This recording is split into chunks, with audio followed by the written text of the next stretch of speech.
నమస్కారం N3 news కి స్వాగతం. నేను స్వాతి. ముందుగా ముఖ్యాంశాలు. సీఎం చంద్రబాబు నివాసంలో మంత్రి లోకేష్ ఆత్మీయ విందు, పాల్గొన్న ఎంపీలు, మంత్రులు, ఎమ్మెల్యేలు. ఆన్లైన్ క్రికెట్ బెట్టింగ్ రాకెట్ ని ఛేదించిన నెల్లూరు పోలీసులు, 2 నిర్వాహకులు అరెస్టు, భారీగా నగదు, సెల్ ఫోన్లు స్వాధీనం. ఇన్స్టాగ్రామ్ పరిచయం ప్రేమగా మారి పెళ్లికి సిద్ధమైన ఓ బాలిక, గుర్తించిన పోలీసులు, తల్లిదండ్రులకు అప్పగింత. నవాబుపేట మహాలక్ష్మి అమ్మవారిని దర్శించిన ఎంపీ వేమిరెడ్డి, త్వరగా పూర్తయి భక్తులకు అందుబాటులోకి రావాలని ఆకాంక్ష.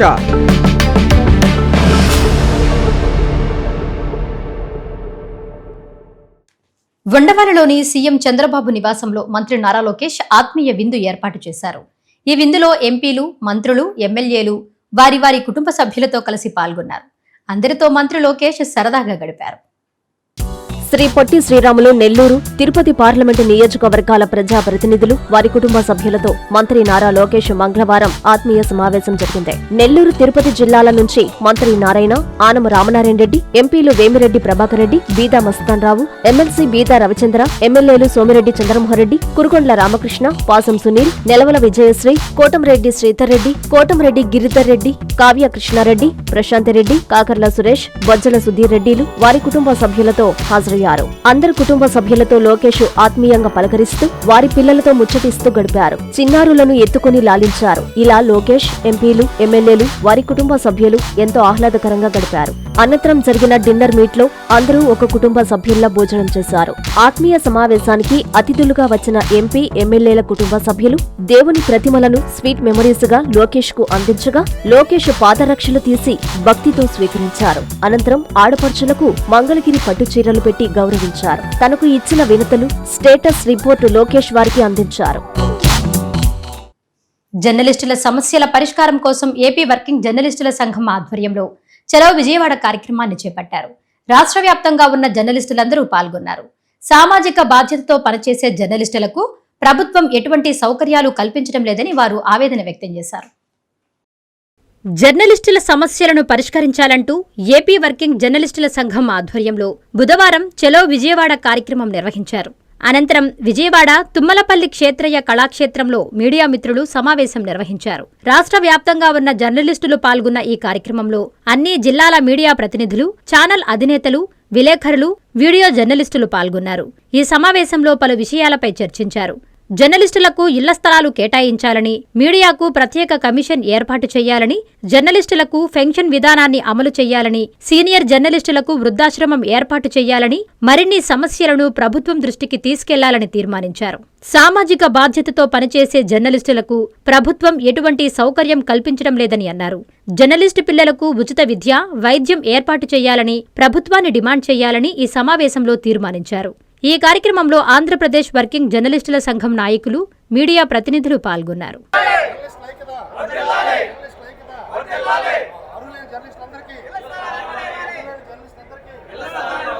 నిబద్ధతతో, సమాజం పట్ల ఒక బాధ్యతతో ఎవరు నిల్చోవద్దండి. పైన బాల్కనీలో కొన్ని ఖాళీలు ఉన్నాయి. నిల్చున్నటువంటి వాళ్ళందరూ కూడా బాల్కనీలోకి వెళ్ళి కూర్చోవాల్సిందిగా కోరుతా ఉన్నాం. జర్నలిస్టులు పడుతున్నటువంటి ఇబ్బందుల్ని జనం కోసం మాట్లాడేటువంటి జర్నలిస్టులు పెట్టారు. జర్నలిస్టులందరికీ ఇళ్ల స్థలాలు ఇవ్వాలని, జర్నలిస్టులందరికీ పెన్షన్ సౌకర్యం కల్పించాలని, ఈ డిమాండ్లన్నీ నెరవేర్చాలి, ప్రభుత్వం ఆ రకంగా చర్యలు తీసుకోవాలని కోరుతూ నెల్లూరులో టపాసుల దుకాణాలపై ఆర్డీఓ అనుష, పోలీసులు, పలు శాఖల అధికారులు ఆకస్మిక దాడులు చేశారు. భద్రతా ప్రమాణాలు, అనుమతులు, అగ్నిమాపక సదుపాయాలు తదితర వాటిని వారు క్షుణ్ణంగా పరిశీలించారు. దుకాణాల ఏర్పాటుకు పర్మిషన్స్ తప్పనిసరని సూచించారు. నిబంధనలు అతిక్రమిస్తే చట్టపరమైన చర్యలు తప్పవని ఆర్డీఓ హెచ్చరించారు. ఇటీవల కాకినాడలో జరిగిన క్రాకర్ యూనిట్ పేలుడు ఘటనను దృష్టిలో ఉంచుకొని భవిష్యత్తులో ఇలాంటి దుర్ఘటనలు జరగకుండా నివారించడానికి నెల్లూరు జిల్లాలో ఉన్న అన్ని క్రాకర్ యూనిట్లపై తనిఖీలు నిర్వహించారు. ఈ తనిఖీల్లో నెల్లూరు ఆర్డీఓ అనుష, 3వ పట్టణ సీఏ సోమయ్య, ఏడీఎఫ్ఓ రాజా సంయుక్తంగా పాల్గొన్నారు. ఈ నేపథ్యంలో మా 3 విభాగాలు సంయుక్తంగా ముందుకు వచ్చి సంబంధిత పిఎస్ లైసెన్సులు, భద్రతా ప్రమాణాలు, అవసరమైన సేఫ్టీ పరికరాలు, నిల్వ విధానాలు, అగ్నిమాపక సదుపాయాలపై క్షుణ్ణంగా పరిశీలన చేపడుతున్నామన్నారు. అన్ని దుకాణాల యజమానులు ప్రభుత్వం నిర్దేశించిన మార్గదర్శకాలను ఖచ్చితంగా పాటించాలన్నారు. ఎటువంటి నిర్లక్ష్యం గాని, భద్రతా ప్రమాణాల ఉల్లంఘన గాని సహించబోమన్నారు. ప్రజల ప్రాణాలు, ఆస్తి రక్షణ మా ప్రధాన బాధ్యతగా భావిస్తూ కట్టుదిట్టమైన చర్యలు తీసుకుంటామని అన్నారు. అందరికీ నమస్కారం. ఇవాళ నెల్లూరు అర్బన్ లిమిట్స్లో ఉన్న 5 మ్యానుఫ్యాక్చరింగ్ 5 సేల్ పాయింట్స్ దగ్గరికి మనం సంయుక్తంగా ఆల్ డిపార్ట్మెంట్స్ అంటే రెవెన్యూ డిపార్ట్మెంట్తో సహా fire department, police and labour department అందరూ కూడా వచ్చి ఇక్కడ ఇన్స్పెక్షన్ చేస్తున్నాం, జాయింట్ ఇన్స్పెక్షన్. ఎందుకంటే ఇటీవల మనం చూసాం కాకినాడలో జరిగిన సంఘటన వల్ల ఆ పేలుడు పదార్థాలు ఏదైతే క్రాకర్ యూనిట్స్లో చేస్తున్నారో దానివల్ల చాలా నష్టం జరిగింది, ప్రాణ నష్టం, ఆస్తి నష్టం. కానీ అందులో పనిచేసే వాళ్ళ యొక్క శవాలు ఎట్లా ఆ పొలాల్లో తేలేం అనేది చాలా చాలా బాధాకరమే. అలాంటి సంఘటన ఇంకే నెల్లూరు జిల్లాలో జరగకూడదు. అందులోనూ 2018లో ఇక్కడే ఈ పొల్లుకొట్ట ఏరియాలో జరిగిన సంఘటన దృష్ట్యా మనం ఈ రోజు జాయింట్ ఇన్స్పెక్షన్ అన్ని వివిధ శాఖల అధికారుల ద్వారా చేస్తున్నాము. అందులో భాగంగానే 31 మార్చికి చాలా వరకు ఈ 10 షాపుల యొక్క లైసెన్స్ అనేవి ఎక్స్పైర్ కూడా అవుతున్నాయి. దాంట్లో భాగంగానే 2 జాయింట్ ఇన్స్పెక్షన్ ఒకేసారి సమీక్షించి అండ్ ఏవైతే లోపాలు ఉన్నాయో అవన్నీ కూడా కనిపెట్టి వాటి యొక్క లైసెన్స్ అనేది రెన్యువల్ చేయాలా వద్దా అనేది కూడా ఇవాళ డెసిషన్ అనేది తీసుకోవడం జరుగుతుంది. అందులో భాగంగానే ఇప్పుడు షాప్స్ ఏదైతే మనం చూసాం మ్యానుఫ్యాక్చరింగ్ ఆల్రెడీ ఫైర్ డిపార్ట్మెంట్ ఆ ఇన్సిడెంట్ జరిగిన తర్వాత ఫైర్ డిపార్ట్మెంట్ వాళ్ళు వెంటనే డిఎఫ్ఓ గారు వెంటనే లెటర్ రాయించి వాళ్ళకి మెమో ఇష్యూ నోటీస్ చేసి వాళ్ళు వెంటనే ఆపించేశారు. సో ఇప్పుడు ప్రస్తుతానికి అయితే మ్యానుఫ్యాక్చరింగ్ యూనిట్స్ ఏవి కూడా పనిచేయట్లేదు అండ్ వాటి యొక్క తాళాలు అన్నీ కూడా ఎంఆర్ఓ గారి ఆధ్వర్యంలో ఇవ్వాలని చెప్పి సూచించడం అయితే జరిగింది. అలానే ఎవరైతే క్రాకర్ యూనిట్స్ ఈ 5 సేల్ పాయింట్ యూనిట్స్ ఉన్నాయో వాళ్ళ యొక్క స్టాక్ పాయింట్స్ కూడా మేము అన్ని ఐడెంటిఫై చేసి కొన్ని లోపాలు అయితే చూసాము, వాళ్ళకి చెప్పాము. అండ్ నెక్స్ట్ ఏం చేస్తానంటే మన రెవెన్యూ డిపార్ట్మెంట్ నుంచి అలానే పోలీస్ డిపార్ట్మెంట్ నుంచి ఫైర్ డిపార్ట్మెంట్ నుంచి ఒక సీక్రెట్ కమిటీ లాగా వేస్తానన్నమాట. వాళ్ళు ఏంటంటే ఎప్పటికప్పుడు, ఎందుకంటే టెంపరేచర్స్ ఉష్ణోగ్రతలు కూడా మీరు చూస్తూ ఉంటారు ఇంక్రీజ్ అవుతున్నాయి. సో వాళ్ళు ఎప్పటికప్పుడు ఎవరికి తెలియకుండా ఇప్పుడు ఎంఆర్ఓ గారినో డిఎఫ్ఓ గారినో నేను కానీ వచ్చానంటే అందరికీ ముఖపరిచయం కాబట్టి వాళ్ళు తెలుసుకుంటారు, వెంటనే ఏదైనా చేయడానికి ఛాన్సెస్ ఉంటాయి. బట్ అలాంటి టీంని నేను సెటప్ చేస్తే వాళ్ళు ఎప్పటికప్పుడు వాటర్ అనేది స్టాక్ చేస్తున్నారు లేదా, శాండ్ అనేది స్టాక్ చేసి పెట్టుకున్నారు లేదా, ఇది ఒకటి మనకి మంచిగా ఉంటుంది. వాళ్ళ యొక్క ఇన్ఫర్మేషన్ వెంటనే మేము అధికారులు అనేది మా వంతు ఏదైనా సరే లైసెన్స్ క్యాన్సిల్ చేయడమా లేకపోతే వాళ్ళకి హెచ్చరించడమా ఏదైనా చేయగలుగుతాం. సో ఇది మేజర్గా మా జాయింట్ ఇన్స్పెక్షన్ యొక్క మెయిన్ ఉద్దేశం. ఇక్కడ 5 సేల్ పాయింట్లు 5 మ్యానుఫ్యాక్చరింగ్ పాయింట్లు ఉన్నాయి. 10టిని క్షుణ్ణంగా గమనించడం జరిగింది. ఎక్కడ ఎలాంటి ల్యాబ్స్ లేకుండా మేము తగిన చర్యలు తీసుకుంటున్నాం. దీంట్లో ఏమైనా లోపాలు ఉన్నా సరే దాన్ని డిఫెక్ట్స్ కమిటీ మేమందరం ఆధ్వర్యంలో దాన్ని తయారు చేసి రెక్టిఫికేషన్కి చర్యలు తీసుకుంటాం. ప్రస్తుతానికైతే 5 మ్యానుఫ్యాక్చరింగ్ యూనిట్స్ రన్ కావట్లేదు. డిఎఫ్ఓ గారి ఆర్డర్స్ ప్రకారం టెంపరీగా 5 క్లోజ్ అయ్యి ఉన్నాయి. ఎలాంటి వైలేషన్స్ ఉన్నా వాటి మీద చర్యలు తీసుకుంటాం. ఇక్కడ అయితే ఒక 5 LE1లు 5 LE5లు. LE1 అంటే మ్యానుఫ్యాక్చరింగ్ యూనిట్లు, 5 LE5లు అంటే సేల్స్ పాయింట్లు ఉన్నాయి. సేఫ్టీ డిస్టెన్స్లు కూడా ఇంతకుముందు మరి పాత రోజుల్లో ఇచ్చుంటారు, దగ్గరగా ఉన్నాయి. అవి కూడా ఒకసారి లైసెన్సులు చూసి దాని మీద ఒకసారి యాక్షన్ తీసుకుంటాం. ఆల్రెడీ మ్యానుఫ్యాక్చరింగ్ యూనిట్లకు సంబంధించి మా డిపార్ట్మెంట్ గైడ్లైన్స్ ప్రకారం వాళ్ళకి ఒక అబియన్స్ లెటర్ అంటే క్లోజ్ చేయమని, ఇమీడియట్గా క్లోజ్ చేయమని వాళ్ళ లెటర్ అయితే ఇచ్చాం. మేడం కూడా చెప్పడం అయింది, వారి వద్ద ఇమీడియట్గా క్లోజ్ చేసి తాళాలు తీసుకుంటామని మేడం గారు చెప్పడం అయింది. ఇప్పుడు ఇక్కడ ఉన్న ఈ జాయింట్ ఇన్స్పెక్షన్లో ఏం చేసామంటే ఇక్కడ వీళ్ళు ఏర్పాటు చేసిన మా రూల్స్ ప్రకారం ఏర్పాటు చేసిన ఈ ఫైర్ ఎక్విప్మెంట్ అంతగా చెక్ చేయడం అయింది. కొన్ని ల్యాబ్సెస్ ఉన్నాయి, అవి కూడా ఇమీడియట్గా ఏర్పాటు చేయమని చెప్తాం, లేకపోతే వారి మీద కూడా యాక్షన్ తీసుకుంటాం. నెల్లూరులో ఆన్లైన్ క్రికెట్ బెట్టింగ్ రాకెట్ను పోలీసులు ఛేదించారు. యాప్ ద్వారా కోట్ల రూపాయల లావాదేవీలు నిర్వహిస్తున్న 2 నిర్వాహకులను అదుపులోకి తీసుకున్నారు. నెల్లూరు నగరం బాలాజీ నగర్లో గుట్టుచప్పుడు కాకుండా నడుస్తున్న ఈ దందాపై ఎస్పీ అజితా వేజండ్ల, ఏఎస్పీ దీక్షల పర్యవేక్షణలో బాలాజీనగర్ సీఐ సాంబశివరావు ఆధ్వర్యంలో స్పెషల్ టీం దాడి చేసి భారీ నగదు, మొబైల్ ఫోన్లు స్వాధీనం చేసుకున్నారు. నెల్లూరు నగరంలోని బాలాజీనగర్ ప్రాంతంలో ఆన్లైన్ క్రికెట్ బెట్టింగ్ నిర్వహిస్తున్న ముఠాను పోలీసులు పట్టుకున్నారు. 6777 వెబ్సైట్ రాధే ఎక్స్చేంజ్ యాప్ ద్వారా బెట్టింగ్ నిర్వహిస్తున్నట్లు పోలీసులు గుర్తించారు. ఫిబ్రవరి 19న అందిన సమాచారంతో రంగంలోకి దిగిన పోలీసులు దాడి చేసి బుచ్చిరెడ్డిపాలెనికి చెందిన క్రికెట్ బుకీలు వేణు, వెంకట్రమణ అనే ప్రధాన నిర్వాహకులను ఇప్పటికే అరెస్టు చేశారు. వారి నుంచి 34,65,800 రూపాయల నగదును స్వాధీనం చేసుకున్నారు. అలాగే 13 సెల్ ఫోన్లు, 2 కత్తులు, 2 ల్యాప్టాప్లతో పాటు ఇతర ఎలక్ట్రానిక్ పరికరాలు స్వాధీనం చేసుకుని ఉన్నారు. వారి ఖాతాల్లోని 1,64,74,600 రూపాయలను సీజ్ చేశారు. వీరిని లోతుగా విచారించగా తదుపరి విచారణలో పొడపాటి మహేష్ బాబు, అతడి అనుచరుడు పొడపాటి హరికృష్ణలున్నట్లుగా గుర్తించారు. వీరిలో పొడపాటి మహేష్ బాబు సాఫ్ట్వేర్గా పనిచేస్తూ ఈజీ మనీకి అలవాటై శ్రీలంక, దుబాయ్ దేశాలకు వెళ్లి క్రికెట్ బెట్టింగులు ఎలా నిర్వహించాలో అవగాహన పెంచుకుని అక్కడి వారితో 30% షేర్స్ ఇచ్చేలా డీల్ చేసుకుని రాధే ఎక్స్చేంజ్ యాప్ ద్వారా బెంగళూరు కేంద్రంగా వీరిద్దరూ బుచ్చికి చెందిన కూసెట్టి మహేష్ కుమార్, మణికుమార్ల ద్వారా అరెస్టైన కూసెట్టి వేణు, పెట్రా వెంకటరమణల ద్వారా రాధే ఎక్స్చేంజ్ యాప్ ద్వారా క్రికెట్ బెట్టింగులు నిర్వహిస్తున్నారు. ఈ కేసును మరింత లోతుగా తదుపరి దర్యాప్తు చేపట్టిన సీఐ సాంబశివరావు బృందాలకు అసలు నిందితులు పొడపాటి మహేష్ బాబు, హరికృష్ణలను అరెస్టు చేసి మంగళవారం ఏఎస్పీ దీక్ష ఆధ్వర్యంలో అరెస్టు చూపించారు. వీరి బ్యాంకు లావాదేవీలు పరిశీలించగా ఏడాది కాలంలో 89 లక్షలకు పైగా లావాదేవీలు జరిగినట్లు గుర్తించారు. వీరి నుంచి 4 సెల్ఫోన్లు, ఓ ల్యాప్టాప్ను స్వాధీనం చేసుకున్నారు. ఈ సందర్భంగా దీక్ష మాట్లాడారు. బెట్టింగ్ యాప్ల ద్వారా క్రికెట్ బెట్టింగ్ నిర్వహిస్తున్న వారిపై IT act, AP gaming act, ఆయుధ చట్టం కింద కేసులు నమోదు చేసి విచారణ చేస్తున్నట్లు ఆమె తెలిపారు. ప్రజలు ఇలాంటి ఆన్లైన్ బెట్టింగ్ యాప్స్ పట్ల అప్రమత్తంగా ఉండాలని, అక్రమ బెట్టింగ్ యాప్స్పై పోలీసుల ప్రత్యేక దృష్టి ఉందని, ఇలాంటి అక్రమ కార్యకలాపాలపై సమాచారం ఉంటే వెంటనే పోలీసులకు తెలియజేయాలని ఈ సందర్భంగా దీక్ష విజ్ఞప్తి చేశారు. ఈ కేసుకు సంబంధించి కూసెట్టి మహేష్, కూసెట్టి మణికుమార్లు పరారీలో ఉన్నారు. వారి కోసం పోలీసులు సాంకేతిక పరిజ్ఞానంతో దర్యాప్తు చేస్తున్నారు. ఈ కేసును ఛేదించిన సీఐ సాంబశివరావు, వారి సిబ్బంది, సైబర్ క్రైమ్ టీంలను ఎస్పీ, ఏఎస్పీలు అభినందించి రివార్డులు ప్రకటించారు. ఈ బెట్టింగ్ కేసు 19 ఫిబ్రవరి 2026కి జరిగింది. Betting crime number 23/2026 under section 34 AP gaming act మరియు 506 420 ఐపీసీ చీటింగ్ మరియు ఆర్మ్స్ యాక్ట్ కింద నమోదు చేశాము. ఇన్వెస్టిగేషన్ చేసి ఇద్దరు ముద్దాయి అరెస్ట్ చేశాము. తర్వాత ఫర్దర్ దర్యాప్తు చేశాము. ఇద్దరు పర్సన్స్ ఈ ముద్దాయిలో సంబంధం ఉంది. ఈ ఇన్ఫర్మేషన్ మాకు తెలిసింది. తర్వాత మేము టెక్నాలజీ ఉపయోగించాము. ఆ టెక్నాలజీలో సిడిఆర్, ఎస్డిఆర్, ఐపీడిఆర్ పెట్టాము. తర్వాత వేరే వేరే అప్లికేషన్స్లో open source intelligence, Khoj portal, Sahyog portal అన్ని టెక్నాలజీ ఉపయోగించాము. ఆ టెక్నాలజీ ఉపయోగించి ఈ ఇద్దరు ముద్దాయి పెద్ద క్రికెట్ బుక్కి ఈ మాకు తెలిసింది. లొకేషన్ బెంగళూరులో వచ్చింది. సో మేము 2 టీమ్స్ ఏర్పాటు చేశాము. ఒకటి టీం బెంగళూరుకి వెళ్ళిపోయారు.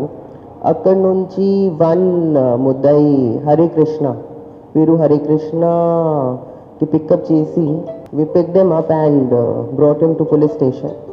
తర్వాత ఈ అదర్ పర్సన్ పేరు మహేష్ వైజాగ్కి వెళ్ళిపోయారు. మహేష్ లొకేషన్ డిటెక్షన్ కోసం చాలా కష్టం పడింది. ఎందుకు ఈ మహేష్ ఈ సాఫ్ట్వేర్ ఇంజనీర్ విప్రోలో పని చేశారు కాబట్టి చాలా టెక్నాలజీ ఉపయోగించారు. So it was difficult to detect him. Then we analyse lot of IPDR analysis and continuous location monitoring. But కానీ అతను VPN, VoIP number, US number ఉపయోగించారు. So we could not get his location. Then after lot of IPDR analysis and this OSINT analysis, our team went to Vizag and we picked them from Vizag. So from Vizag we picked them and then brought him. ఇద్దరికి 41 notice ఇచ్చారు. 41 notice అంటే they'll come in the morning, we'll go in the evening and we'll coordinate for investigation. 41 notice ఇచ్చారు. So ఈ ఇన్వెస్టిగేషన్లో 1 point క్లారిటీకి వచ్చింది that these ఇద్దరు ముద్దాయి cricket betting sites design చేశారు. ఏమేం డిజైన్ చేశారు ఒకసారి చూపించండి. అక్కడ నేను పీపీటీ పెట్టాము ఫర్ క్లారిటీ పర్పస్. వేరే వేరే sites wing 11, Victor 11, wing city, black diamond, national 999 ఆ సైట్ దుబాయ్ నుంచి ఆపరేట్ చేశారు. ఇక్కడ కాదు, దుబాయ్ నుంచి ఆపరేట్ చేశారు. సో ఈ సైట్లో 2 మోడల్స్ ఉపయోగించారు. So 2 models are B2B, B2C. B2B అంటే బిజినెస్ టు బిజినెస్, B2C అంటే బిజినెస్ టు కస్టమర్. సో ఇద్దరు మోడల్స్లో వారు అడ్మిన్ రోల్ ప్లే చేశారు. సో అడ్మిన్ రోల్లో చాలా పెద్ద ప్రాఫిట్స్, పెద్ద కమిషన్స్ వస్తుంది. ఈ నెక్స్ట్ ఫైనాన్షియల్ ట్రైల్ చెప్తాను. ఇది కేస్ చాలా కాంప్లెక్స్ కేస్, ఇది సింపుల్ కాదు. లైక్ ఓకే, 1 కంప్లైంట్ వచ్చింది, తర్వాత we got that punter and that all. It is not like that. It is proper cyber technology driven case.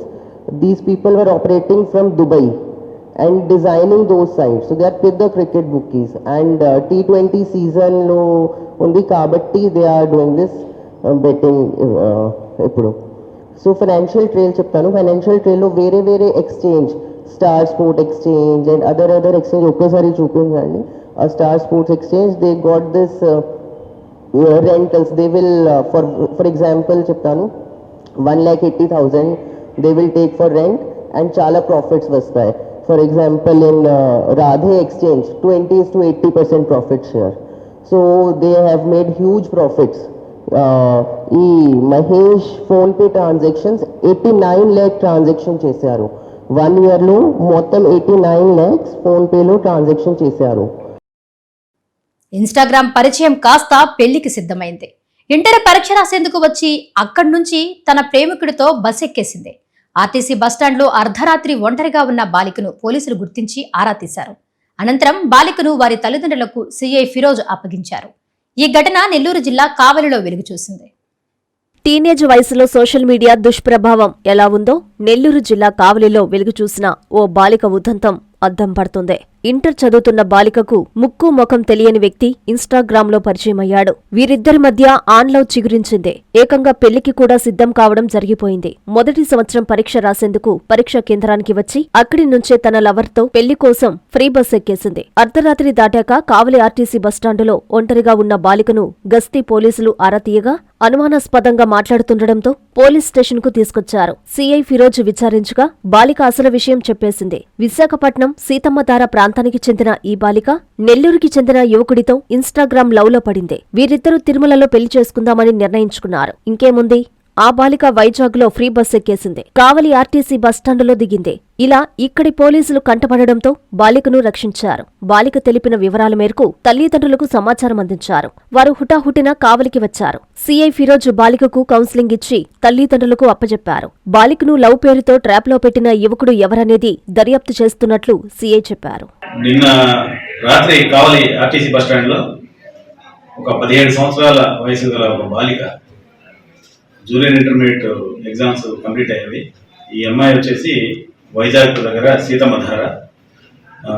2వ తారీఖున మధ్యాహ్నం ఆ అమ్మాయికి సోషల్ మీడియాలో ఇన్స్టాగ్రామ్లో పరిచయమైన ఒక వ్యక్తి, నెల్లూరు సంబంధించిన అతన్ని కలుసుకొని ఇద్దరు కలిసి తిరుపతికి వెళ్ళి పెళ్లి చేసుకోవాలనే ఒక ఆలోచనతో ఫ్రీ బస్ ఎక్కి విజయవాడ నుంచి కావలికి వచ్చి మళ్ళీ తెల్లవారుజామున ఫ్రీ బస్ కోసం వెయిట్ చేస్తూ ఉంది. లేట్ అవర్స్లో ఆ అమ్మాయి ఒకటే ఉండడం గమనించి మా బీట్ కానిస్టేబుల్స్ వెళ్ళి క్వశ్చన్ చేశారు. చేస్తే ఆ అమ్మాయి సరైన సమాధానం చెప్పలేదు. వాళ్ళ పేరెంట్స్ గురించి కూడా ఏమి ఇన్ఫర్మేషన్ ఇవ్వలేదు. అక్కడున్న పరిస్థితుల దృష్ట్యా అది సేఫ్ జోన్ కాదని చెప్పి మేము కావలి వంటల పోలీస్ స్టేషన్ తీసుకొచ్చి మా మహిళా పోలీస్ని సపోర్ట్గా ఉంచి మేము వెళ్ళి మాట్లాడితే వాళ్ళ పేరెంట్స్ నెంబర్లు ఇచ్చింది. వాళ్ళు చెప్పడం ఏంటంటే, మా అమ్మాయి ఇంటర్మీడియట్ ఎగ్జామ్స్ రాసిన తర్వాత ఇంటికి రాలేదు, ఎటు వెళ్ళిందో తెలియలేదు, మేము అక్కడ లోకల్గా ఉన్న పోలీస్ స్టేషన్లో రిపోర్ట్ ఇచ్చామని చెప్పి చెప్పారు. ఆ అమ్మాయికి వెంటనే మేము భరోసా కల్పించి వాళ్ళ తల్లిదండ్రులతో కోఆర్డినేట్ చేసి ఈరోజు ఉదయం కావలికి వచ్చారు వాళ్ళ పేరెంట్స్ కూడా. ఆ అమ్మాయిని జాగ్రత్తగా వాళ్ళకి అప్పచెప్పాము. ఈ సందర్భంగా యూత్ కానీ లేకపోతే వాళ్ళ పేరెంట్స్కి కానీ తెలియజేసే చిన్న విషయం ఏంటంటే, పిల్లలు సోషల్ మీడియా పట్ల ఎక్కువగా అట్రాక్ట్ అవుతున్నారు.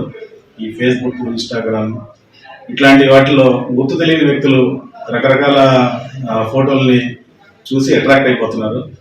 ఇంటర్మీడియట్ అంటేనే అది క్రూషియల్ ఏజ్. ఈ ఎగ్జామ్స్ అయిపోయేటప్పటికి చాలామంది గతంలో కూడా ఎలోప్ అయిన సంఘటనలు ఉన్నవి. వాటి తల్లిదండ్రులు కొంచెం గమనించి వాళ్ళ పిల్లలు ఏం చేస్తున్నారు, ఇట్లాంటి అట్రాక్షన్స్ పట్ల వాళ్ళు వెంటనే పోకుండా కౌన్సిలింగ్స్ ఇవన్నీ కూడా నిర్వహిస్తుండాలి. మనం కూడా వాళ్ళ పిల్లలకి స్మార్ట్ ఫోన్లు ఇచ్చేసి మన బిజీలో మనం ఉంటాం.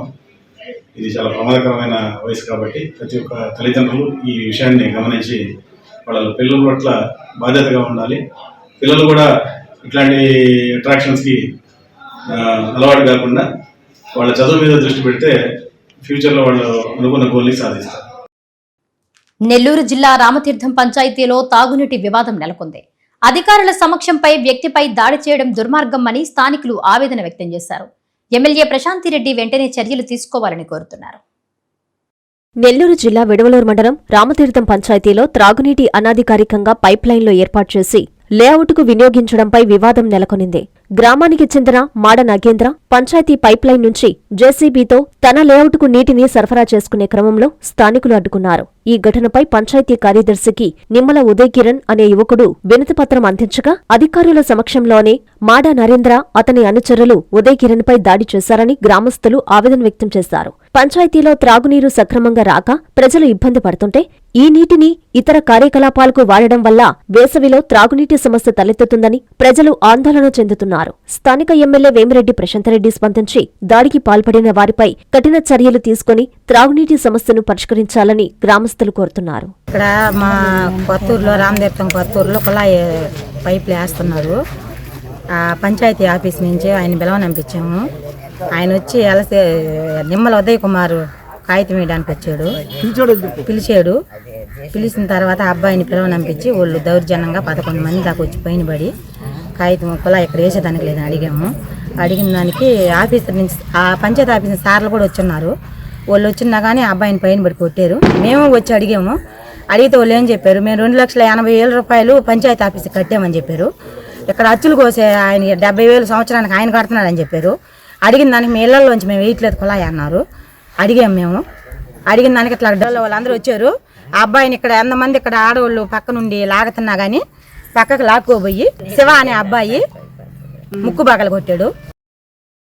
నెల్లూరులోని చేపల మార్కెట్లో కార్పొరేషన్ హెల్త్ ఆఫీసర్ దినేష్ ఆకస్మిక దాడులు నిర్వహించారు. తనిఖీల్లో సుమారు 100 కేజీల కుళ్లిపోయిన చేపలను గుర్తించారు. ప్రజలు ఆరోగ్యాలతో చెలగాటం మాడితే కఠిన చర్యలు తీసుకుంటామని ఆయన హెచ్చరించారు.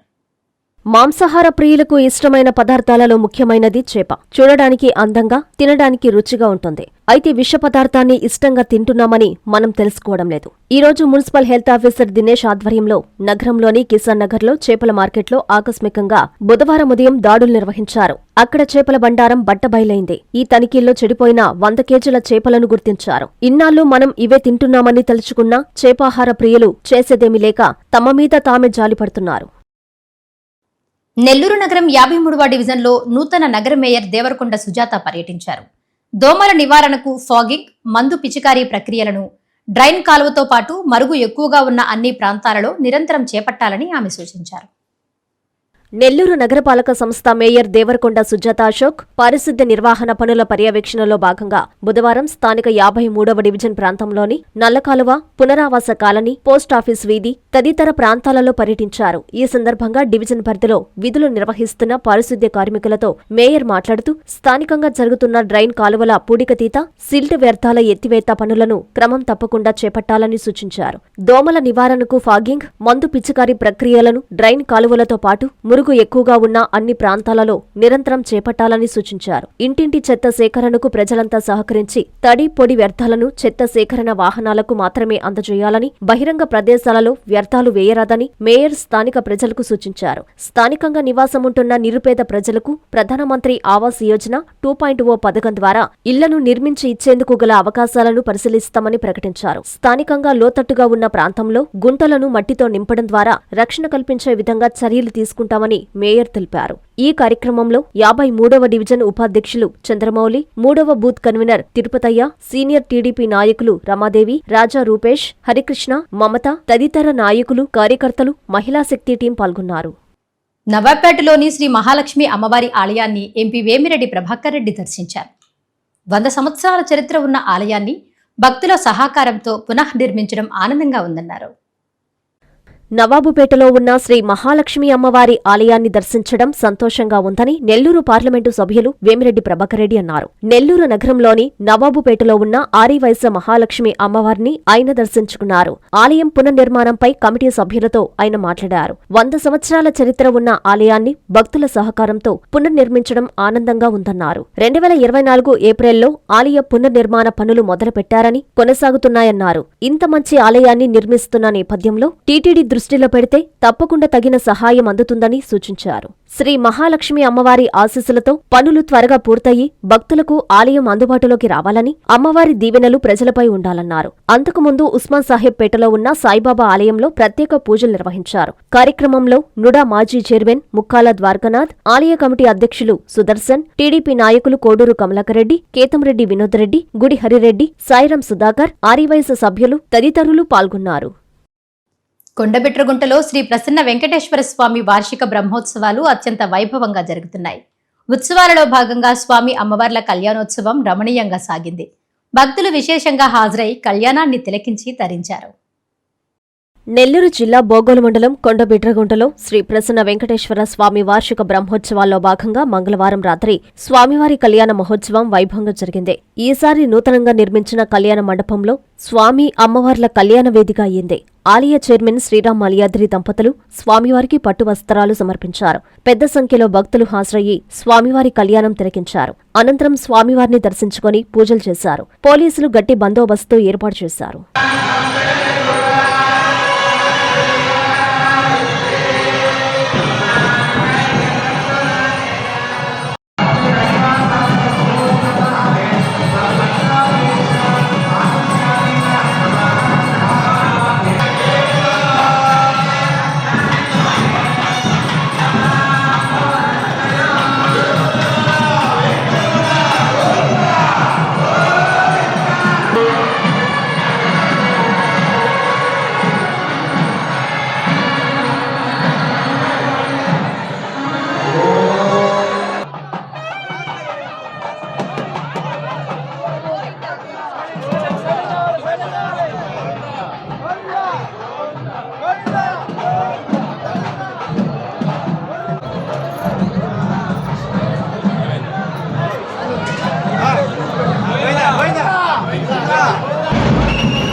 వార్తలు ముగించే ముందు ముఖ్యాంశాలు మరోసారి. సీఎం చంద్రబాబు నివాసంలో మంత్రి లోకేష్ ఆత్మీయ విందు, పాల్గొన్న ఎంపీలు, మంత్రులు, ఎమ్మెల్యేలు. ఆన్లైన్ క్రికెట్ బెట్టింగ్ ర్యాకెట్ ని ఛేదించిన నెల్లూరు పోలీసులు, 2 నిర్వాహకులు అరెస్టు, భారీగా నగదు, సెల్ ఫోన్లు స్వాధీనం. ఇన్స్టాగ్రామ్ పరిచయం ప్రేమగా మారి పెళ్లికి సిద్ధమైన ఓ బాలిక, గుర్తించిన పోలీసులు, తల్లిదండ్రులకు అప్పగింత.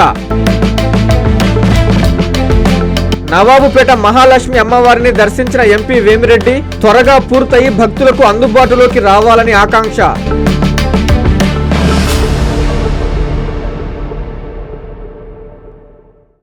ఈ వార్తలు ఇంతటితో సమాప్తం. నమస్కారం.